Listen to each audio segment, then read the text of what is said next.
चलो welcome to this channel. This is Tanu और आज हम लोग करने वाले हैं एक्सरसाइज 1.3 का क्वेश्चन नंबर 2, जो ये कहता है यू नो दैट 1/7 की वैल्यू ये दी हुई है जो कि नॉन टर्मिनेटिंग है। ठीक है, can you predict what the decimal expansion of 2/7, 3/7, 4/7, 5/7, 6/7 are. इनके डेसिमल एक्सपेंशन क्या होंगे बिना कैलकुलेशन के हमें बताना है, बिना लॉन्ग डिवीजन के हमें ये करके बताना है। तो देखो सॉल्यूशन क्या होगा।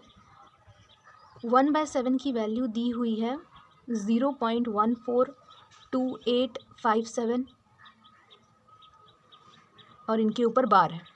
हमें 2/7 का निकालना है, 2/7 का निकालना है। तो मैं 2/7 को 2 इंटू 1/7 लिख सकती हूँ, जहाँ पे 2 इंटू 1/7 की वैल्यू है 0.142857।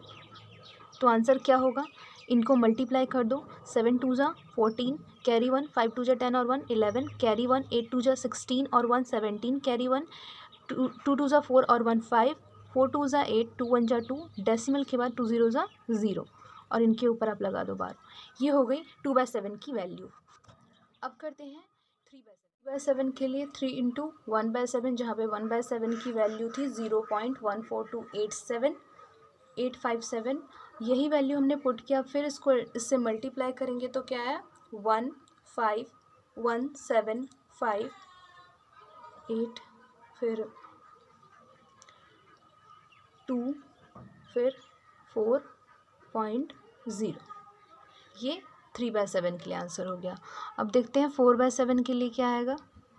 4/7 को हम लिख सकते हैं 4 इंटू 1/7, फिर से 0.14287 और इनकी वैल्यू क्या आएगी। ये सारे बहुत टाइम टेकिंग थे तो मैंने आपके लिए सॉल्व कर लिया। बस इसमें कॉन्सेप्ट क्या था, आपको 1/7 को सब नंबर से अलग कर देना है, फिर मल्टीप्लाई करके जो पहले से वैल्यू दी हुई है उनसे उस नंबर का मल्टीप्लिकेशन कर देना है। बस यही इसका आंसर होगा। क्वेश्चन नंबर 3 जो कहता है express the following in the form of p by q where p and q are integers and q is not equals to 0। तो इसमें पहला क्वेश्चन है 0.6 बार। अभी मैं क्या करूँगी, लेट मुझे इनको p by q के फॉर्म में कन्वर्ट करना है। तो पहला क्वेश्चन देखना, फिर आप सेकंड में समझ जाओगे कि मैं क्या कर रही हूँ। Let x is equals to 0.6 bar का मतलब क्या है, वो 6 रिपीट हो रहा है। इसको इक्वेशन 1 नाम दे दो। मल्टीप्लाई बोथ साइड बाय 10 से मल्टीप्लाई कर दो तो 10x आ जाएगा और यहाँ पे आ जाएगा एक लेफ्ट साइड में शिफ्ट हो जाएगा तो आ जाएगा 6.66। इसको हम नाम देंगे इक्वेशन 2। हमने 10 से क्यों मल्टीप्लाई किया, इसलिए किया क्योंकि बार डेसिमल के बाद एक नंबर पे लगा है। डेसिमल के बाद बार जिन जिन नंबर पे लगा होता है उतना ही हम उसी डिजिट्स के साथ हम उसका मल्टीप्लाई कर देते हैं। मतलब 1 के ऊपर बार लगा है तो 10 से, 2 के ऊपर बार लगेगा तो 100 से, 3 के ऊपर बार लगेगा तो 1000 से, सो ऑन। इसी तरीके से हमें करना है। अब क्या करना है, subtract equation 2 minus equation 1। 10x is equals to 6.66, so on. x is equals to 0.66 and so on. अब इनको माइनस कर दो तो क्या आएगा 9x माइनस माइनस और यहाँ पे क्या आएगा 6.000। तो हमारा आंसर क्या आया, x इज इक्वल्स टू 6/9 और x यहाँ पे क्या था 0.6 बार, जिसकी वैल्यू क्या आ गई 6/9। ठीक है, ये इस तरीके से सॉल्व होगा।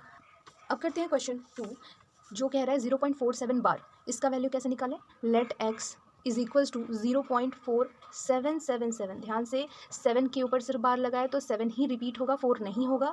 और मैंने कहा था कि जितने भी बार लगेगा उतने 0 लगा के आपको इंटू करना है। यहाँ पे 100 से नहीं कर दोगे, सिर्फ बार लगे वाले पे ध्यान देना है। तो आपको अभी भी किससे करना है, 10 से करना है। 10 करते हैं multiply both side by 10। 10x is equals to 4.777। इस तरीके से ये शिफ्ट हो गया। अब हम करेंगे फिर से, इसको इक्वेशन 1 नाम दिया, इसको इक्वेशन 2 नाम दिया। Subtract equation 2 minus 1। 10x is equals to 4.77, x is equals to 0.477। जब माइनस करेंगे तो 9x इज इक्वल्स टू क्या आ जाएगा 4.3 एंड डैश डैश डैश। तो x की वैल्यू क्या आ गई 43। इसका डेसिमल हटेगा तो नीचे 0 आएगा और 0 आएगा और 9 भी आएगा तो इंटू हो जाएगा।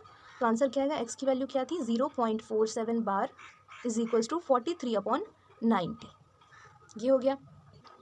तो अब करते हैं थर्ड क्वेश्चन जो कहता है 0.00 तीनों के ऊपर बार है। तो हम क्या करेंगे, लेट करेंगे x इज इक्वल्स टू, पहले इनको शिफ्ट कर लेते हैं 0.001, पहले दिखा देते हैं एक्सपैंड करके 001 001, पूरा तीनों रिपीट हो रहा है। ठीक है, ये equation 1 multiply both side bye 1000, क्योंकि 3 के ऊपर बार लगा है, multiply both side bye 1000x एक और 1000x इज इक्वल्स टू, तीनों के तीनों शिफ्ट हो जाएंगे तो 001.001001 इस तरीके से ये इक्वेशन 2 हो गया। फिर से वही सब्ट्रैक्टिंग इक्वेशन 2 माइनस 1, 1000x में से माइनस करना है हमें इक्वेशन 1 को, 0.001 और इस तरीके से x इज इक्वल्स टू 0.001।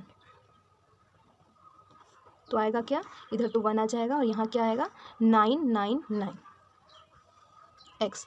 तो x की वैल्यू क्या आ गई 1/999 और x की वैल्यू क्या थी 0.001 बार, उसकी वैल्यू आ गई 1.999। तो अब करते हैं क्वेश्चन नंबर 4 जो कहता है express 0.999 in the form of p/q। Are you surprise by your answer with your teacher and classmate. ये हम बाद में डिस्कस करेंगे, पहले हम इसको सॉल्व कर लेते हैं। तो ये है 0.9, ये है सॉल्यूशन। 0.9 के ऊपर बार है, मतलब लेट करना है हमें, let x is equals to 0.999, इसको इक्वेशन 1 नाम देंगे, मल्टीप्लाई बोथ साइड बाय 10। तो 10x इज इक्वल्स टू 9.999 इस तरीके से आएगा, इसको इक्वेशन 2 नाम दिया। सब्ट्रैक्ट करेंगे, subtract equation 2 minus 1, 10x is equals to 9.99 और ये x इज इक्वल्स टू 0.99। तो आंसर क्या आएगा 9x is equals to 9, so x is equals to 1, या फिर हम 1/1 भी लिख सकते हैं और 9/9 भी हमारा आंसर हो सकता है। तो 0.9 बार की वैल्यू क्या आ गई 1। अब ये जो लाइन लिखा था उसका क्या मतलब है मैं आपको समझाती हूँ।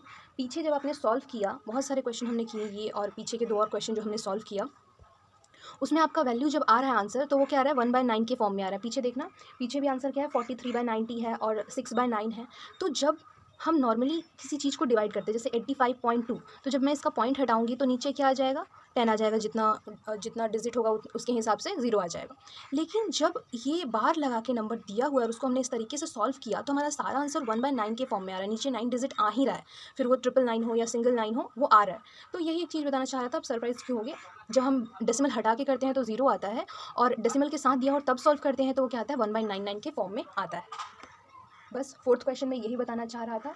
आगे के क्वेश्चन को हम नेक्स्ट वीडियो में कवर करेंगे। उससे पहले एक छोटा सा बात आप लोगों को बता देती हूँ मैं कि लास्ट क्लास में जब भी हमने किया था ना √5 को नंबर लाइन पे रिप्रेजेंट करना था, तो आप लोग एक बात जानते हो कि जब हम जैसे कि √4 को हमने बाहर किया, √4 को हमने तोड़ा तो हमारा आंसर क्या आएगा +-2। ये +-2 क्यों आता है, अगर आप लोगों को पता नहीं होगा तो इसका एक छोटा सा नॉलेज आप लोगों को दे देती हूँ कि जब ये 4 को मैंने स्क्वायर किया था, 2 का स्क्वायर किया था तो 4 आया था, ठीक है।